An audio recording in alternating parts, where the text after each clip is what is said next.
From Fort Worth, Texas, it's Adrian Indelos. Don't get me wrong, whenever I was in college and all I ate was white people food, yes, I miss Filipino food. Representing Long Island, New York, it's Andrea Ordonez. A professional since the womb. So... This is the Unrelated Cousins Talk. What's up, everyone, to the 5th episode, right, of Unrelated Cousins. My name is Adrian Indelos, and we have... Andrea Ordonez on Long Island. What's up, everyone? Hi. How is everyone doing? Andrea, how are you? I'm not doing well, but whatever. We're already into March, and that is crazy. Yay! Right, so we sincerely apologize for missing last week's episode. Right. We both had some things that we need to take care of. Mm-hmm. And considering that we're not getting paid for this, it's just for funsies, and you guys just get to chime in. You know, there's other things that we need to take care of first, but we are back. We are back. I do sincerely apologize to any of our fans who did miss us. Interesting enough, Andrea, we actually have a fan from Austin, Texas, who personally called me up and was like, "Hey, what happened to this week's episode?" And I was like, "Oh man, sorry, we had a lot of stuff going on." So, Mr. Ponce, we're back. Mr. I'm so AC sorry. Ponce, you get a shout out in this week's episode because you reached out to us, and we sincerely apologize. So sweet. All For in missing Austin. last week episode. Yeah. Anyways, so so let's go ahead and jump right in. So, Andrea, you said that you're not doing so well. What's I'm not. what's going on, girlfriend? Doing so well. Let's talk about it. Let's right, by the way, so- for those of you, before we get right into it, for those of you who haven't seen any previews yet, like, this is going to be like the rawest, realest, most episode that we're ever going to do. It probably will. So let's bring the rain. Let's do it. So, Andrea, what's going on? All right. So basically, I guess the most cliched version of it is about 2 weeks ago, I got my heart broken. I don't know why I'm laughing, because I am just the type of person that never likes to admit that stuff, or admit that really affects me or whatever. I really hate admitting that because it just seems so weak to me. Well, it's like that person that falls and busts his knee open and is laughing the entire way to the hospital. It's just like, right. Oh, why am I laughing? I'm in pain. Exactly. And then when they're alone in that hospital room, they cry like nobody's business. So maybe that has happened to me. No, yeah, but it wasn't I was expecting it. And so I wasn't that surprised about that. But I think that I guess in any heartbreak, you kind of look back at yourself, and I don't know, I think a lot of the time I feel really bad about myself and my decisions, or maybe not bad, but unhappy with myself, or it seems like I didn't have a sense of direction, or I lost myself in focusing my attention on someone else. And so I've had to take some time to figure myself out. And it wasn't just from this one heartbreak. I think it was I think people that know me really well know that I suppress my emotions when it comes to these deep things, and how I truly feel about this type of stuff. I suppress it like nobody's business, or I hide it or refuse to acknowledge that it exists. So this was one of the first times, if not the first times, that I actually acknowledged yeah, I feel this way, and there's nothing wrong with that. And Adrian helped me through just voicing that out, because I would just sit in denial and sit and suffer and deal with it if I didn't have awesome friends like Adrian. But, yeah, so now I'm kind of on this, it sounds so cliche, but this kind of figuring myself out and figuring out who I am and who I want to be, and that all sounds super cheesy, But I think that that's something that we all like go through, especially like when we're young and it seems like everything is open to us, you know? Like have you ever like felt like you've needed to figure yourself out? Oh, all the time. And by the way, the path of self discovery and like self awareness is something that I feel like there's no end. You know, like it's a journey that everyone should go through, and some people like I don't know choose not to find that. I mean, there for me personally, I see a lot of my friends go down either path. I have some friends who, do find themselves, in what they do and are Mm-hmm. self-sufficient in themselves. And I also have friends who can't define who they are without some other person or thing that they associate themselves with. Right. And I feel like they can't, if they ask themselves like, if you were to ask them like, who are you? They wouldn't give you an answer that doesn't involve some sort of outside physical thing. Right.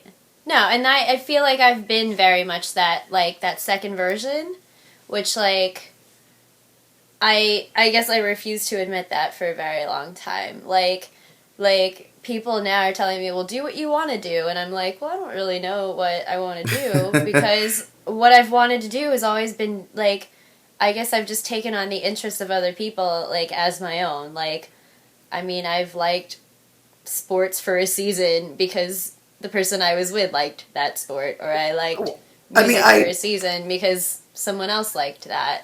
So, just like, I don't think that's completely true. I don't think you're giving yourself enough credit because I mean, look at your career. I mean, look at what you've done as right, far as like your grades, your school, and like the career path that you've chosen. I mean, if there's one thing that I feel like you can define as 100% authentic Andrea is the fact that you knew from a young age that you wanted to be an editor, a journalist, whatever. Maybe not in the exact company that you're working, for, at the moment. Maybe you have like some other bigger aspirations as far as like where you want to be in that sort of field, but you're at least right, working in the field that you knew since you were a kid that this is what you uh want to huh, do. And I mean, you had no other outside influence and you just stuck to your guns and you went for it and you achieved it. So I mean, I think that's a right. huge accomplishment. I mean, Oh, how many people can say that thanks. these days, Right. Yeah. I don't So, know, but like outside of that, like I mean, I don't know. It's like I think it's just in this point in our lives though, like we're choosing what defines us, and obviously that's always going to keep changing. You know, like because then you get older and people are like, I don't want to be defined by the job that I have. You know, that type of stuff, and mhm.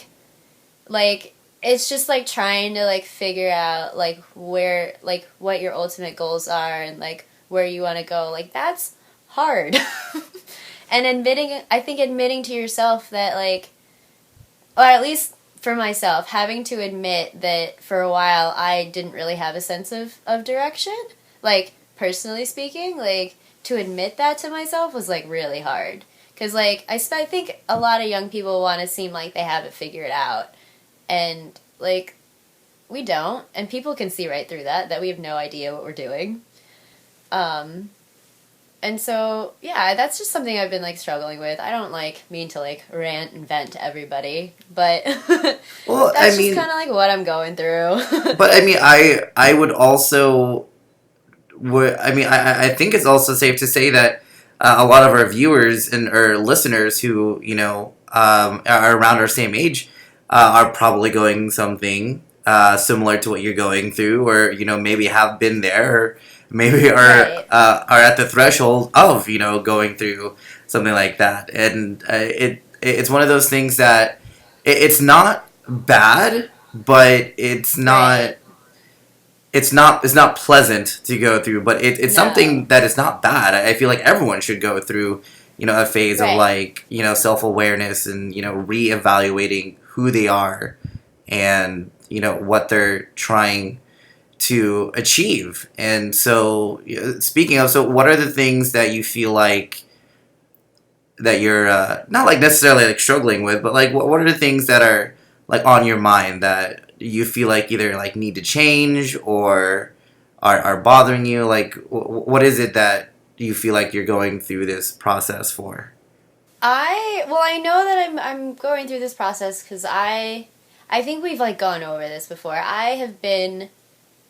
I'm a serial monogamist. We've talked about that. I think that's established on like the first episode or second episode. Right, or like second or like all of them. Right. I am a serial monogamist, and so I've always I've been in serious relationships at a very young age, and so clearly those have defined the woman that I've become. And so to try and separate that and really discover like who I am obviously means I have to take time alone, and I hate it.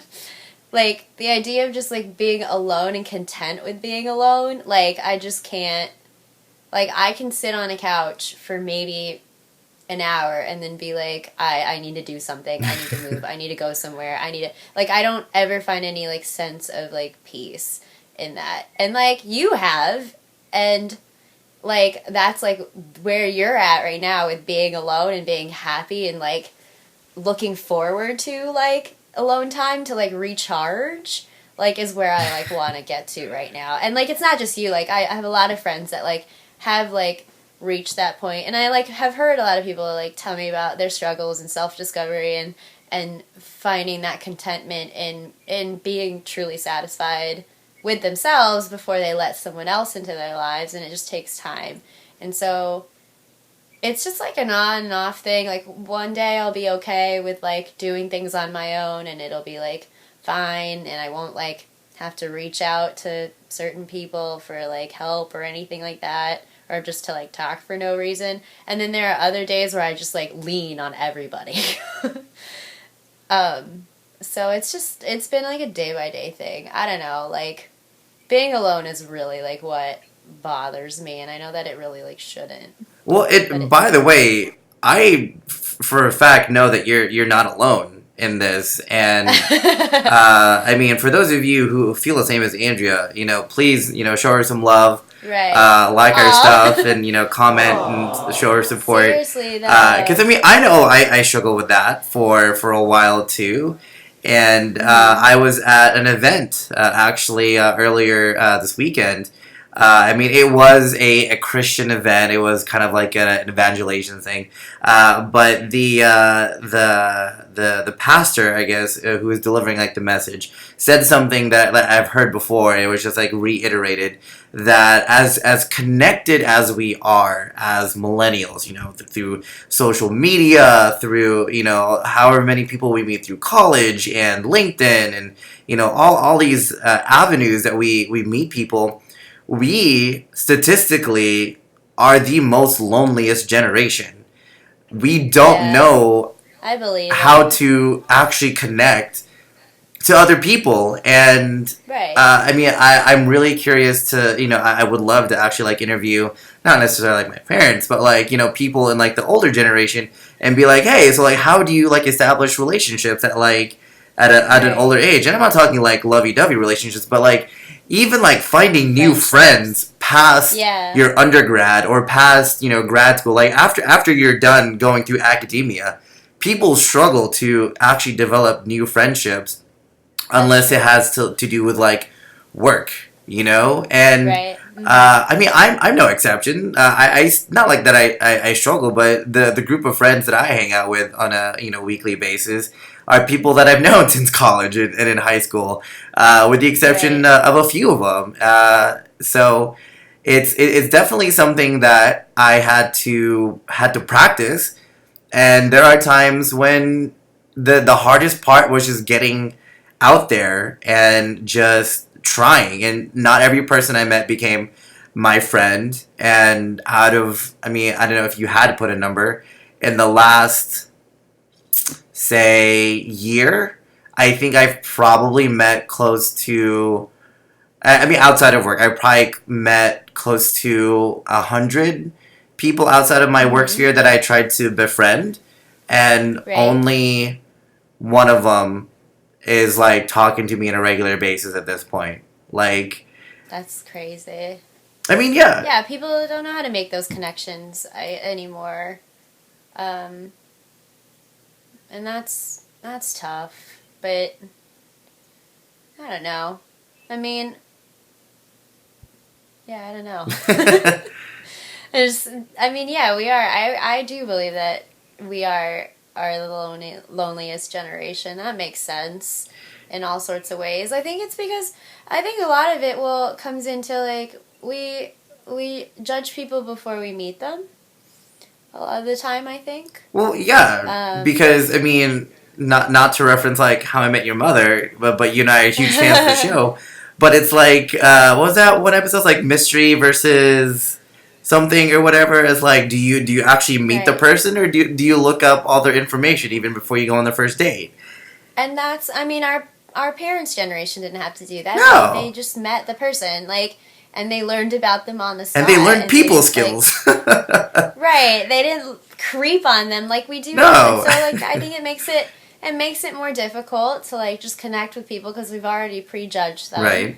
And then when we actually meet them, then we, like, judge them again, you know, because then we're connected to them on social media and then we judge what they do or what they're interested in and stuff like that. Yeah. Who they're with, that type of stuff. So, yeah. And you don't even... Making connections is hard. And honestly, like, social media, and the thing that I both love and hate about social media is the fact that because we do have access to people's, like, activities, I mean, it obviously depends on the person, whether or not they're, like, super active, like, Right. tweeting on, like, an hourly basis or whatever. And by the way, if I don't deal with people who tweet on an hourly basis. Like, I have a Twitter account, and I might tweet, like, once every celebrity event. Like, that's about it. Right. But, like, it takes away from conversation. You know, the question of, oh, hey, how was your day? Oh, my goodness, how was that? Is replaced with, I'm going to go ahead and like, and now you can love and react on stuff on Facebook or whatever. Right. You know, like, it takes away from that conversation. And I absolutely hate it because then now your relationships are like, hey, so, I saw that you went here for lunch. That's cool. Right. Like it takes away it takes away all conversation. And I absolutely hate it because it does kill Right. relationships. No, and then people humble brag or they like try to show off what they're doing and stuff like that, and then it affects us personally because then we like they get sometimes I'll admit it, like people post things and I'll get a little jealous of their success or of whatever's happening in their life, and then I'll think about myself and like feel down about myself or whatever. Clearly I have a lot of self-confidence to build if no one has noticed already. But I think we all do at some point in our lives. But yeah, no, I mean you know this, like I'm social media detoxing, at least on Facebook for a while. Which means Just most of the posts that you figure it guys will be out. seeing about this episode will be from me. So make sure that you like and comment on my stuff, or I will find you, 'cause it's, no. and I will make you so like now my you stuff. know. Yeah, it's no, I mean, and I haven't, because I don't think I've gone without this much social media since like the advent of social media. Which we would like So, what, that like was, junior like, high? When like Zynga and MySpace first came out. Oh my gosh, those were so much fun. But even then, it was like, who are your top 5 friends? Why am I not one of your Oh my top 5 god, friends? that was ridiculous. And like, it was just, and people would get really heated about that, and I'd laugh. But yeah, no, I'm just going through a phase, and hopefully, I don't know, like people say it lasts a while, whatever. But like, yeah, you're right that self-discovery is a continuous thing. And, but so long as you know that, I think the hardest part is like knowing that you have to go on that like difficult journey. Because some people just never, like you said, some people just never do. They just get stuck being defined by who they're with, and they never figure out like who they are. And I think I just like finally, after this happened to me, it was like, yeah, I'm not happy with the way that I'm living, so I should probably change that or probably figure out who I am. And I know that my mom is going to watch this or like my family is going to see this and they're going to be like, "Oh, that's easy. You need Jesus." or you need church or you need people have said like you need to like go out and meet people or put yourself out there. And I don't know, like I think it just matters. It's a case by case thing, you know. I don't really know what I really need right now. I'm trying to figure that out, and I'm very open to. Like, I mean, I think you do know what you need right now, and I think that's. But I think what you do need scares the living. You know. Oh yeah, it does, and so I refuse to admit that I like need that. Like. Yeah. I refuse to admit that I need downtime. Like you need you time. That absolutely that's what you need. You need time for you. I refuse to admit that. Yeah, I know. And people are like, "What's her problem?" Like, I would love some me time, and I'm like, that's but like me. you, like, I would rather. But you have. Okay, the difference is that you have me time because I know you take care of yourself. Like you go and like de-stress. You know, you might go retail therapy shopping or like whatever. Like I know you have you time. Yeah, right. But it's still at the same time, I don't think it's satisfying for you. It's not what is fulfilling what you really need.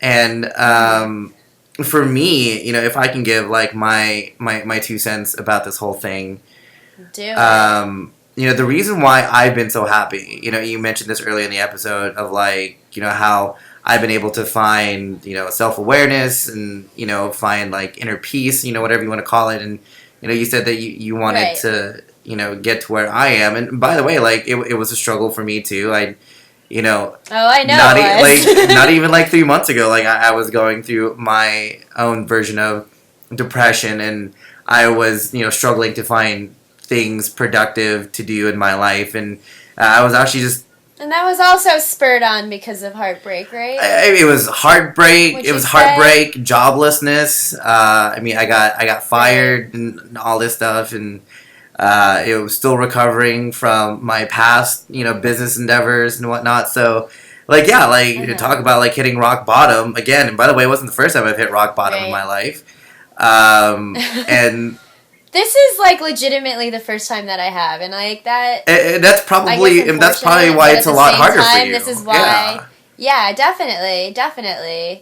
Anyway, but yeah, so you went through all of that, and then what happened? And then I've always been very religious, and I know that for some people like religion can be like a wishy-washy kind of thing, and so I'll try to try to be a little PC about this or whatever. Not that I really care.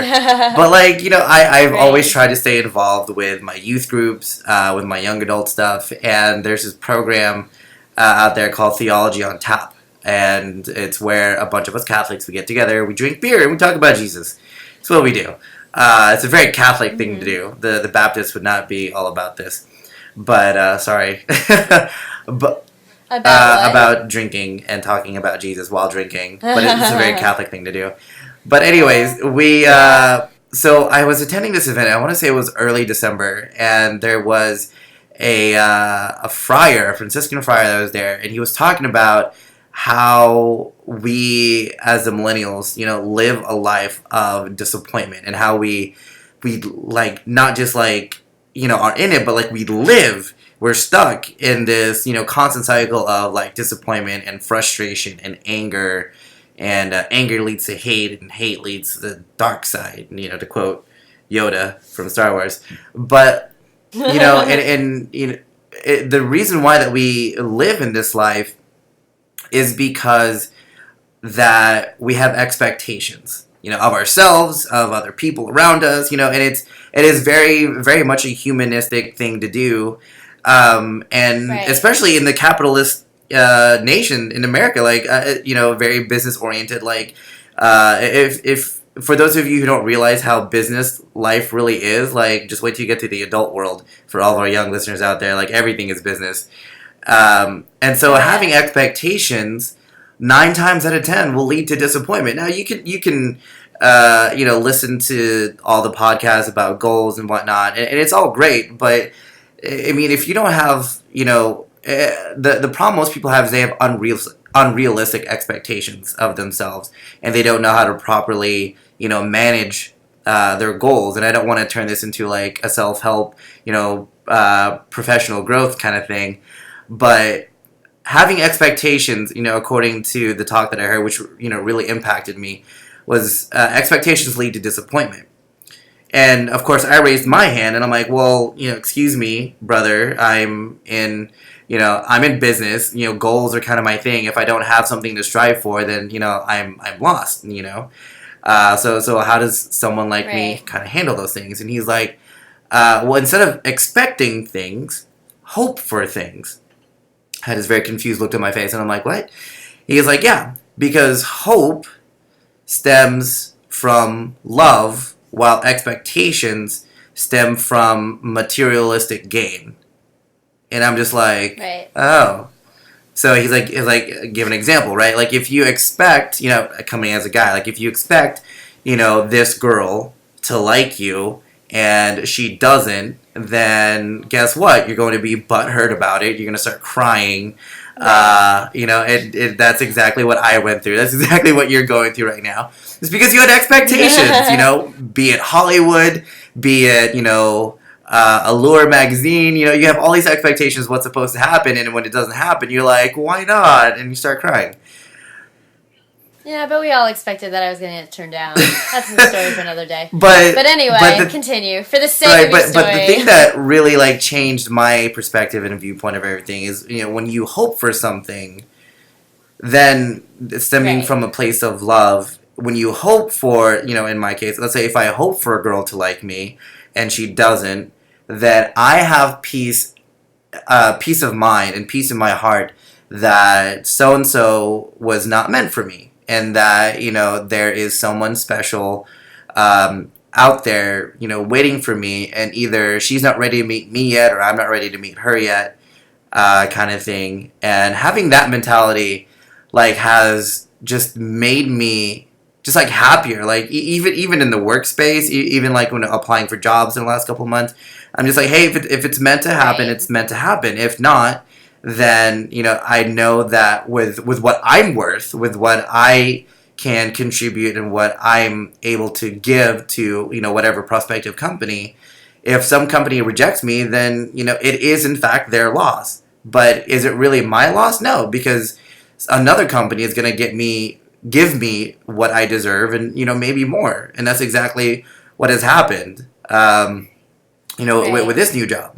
And I won't give any names, but I haven't been this excited to start a new job in forever. So, and so like, thank you. Congratulations. And so for me, that's my biggest thing that I want to share with you, Andrea, and that I want to share with our listeners is, when you learn to let things go, and you should Right. have things to fight for. You have things that you need to work on. I mean, not to be religious or cliche again, like God can only open the door. You have to walk through it, and I'm a firm believer in that. But whether or not you believe in God, like, opportunity can only open the door for you. You have to go and get it. And so, with what you're going through, with your heartbreak, I am very sorry that you're going through that, but But I mean, at the same time, I'm like happy that it like happened, because it's sometimes you need to reach that point in your life.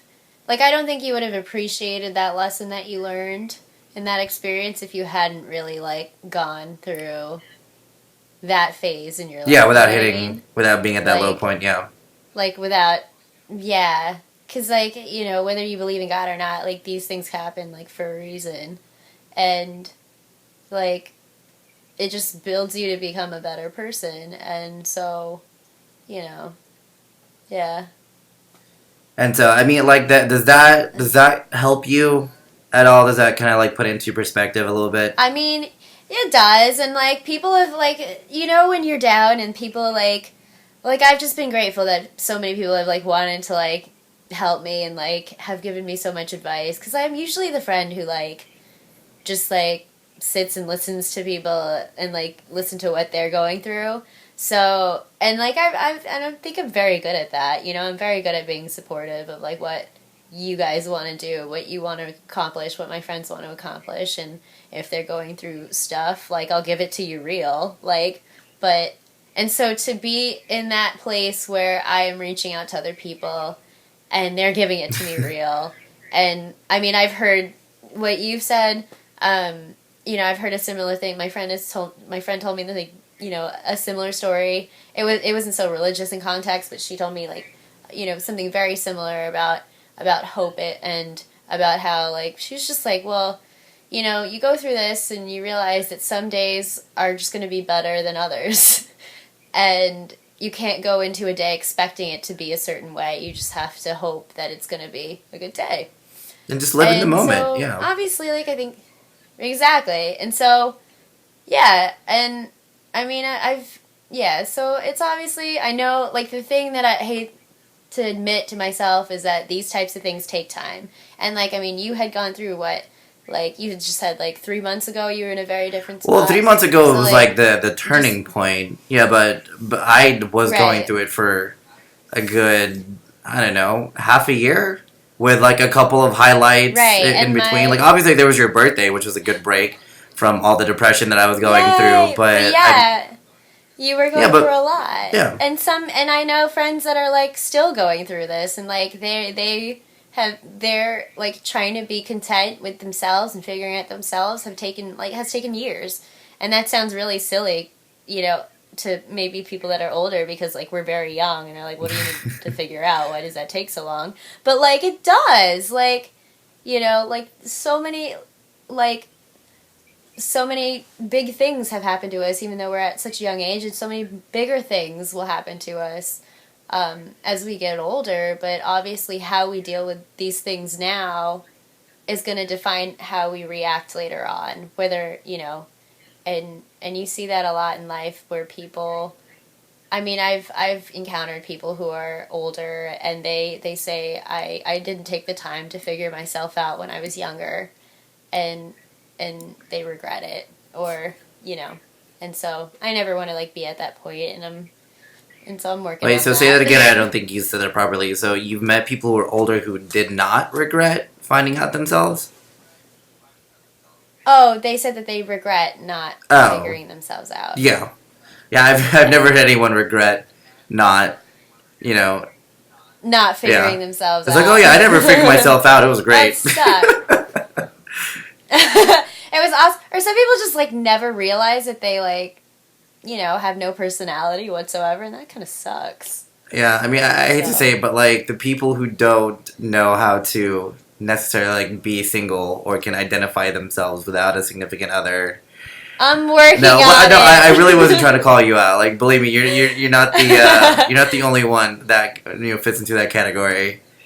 And believe me, it's kind of the same true for me too. Like, I don't know how many girls I dated. You know, whether, you know, long-term wise or just a new girl every single month, or, you know, whatever. Like... Right. Yeah, but I mean, you woke up one day and you're like, yeah, I'm not really happy with myself.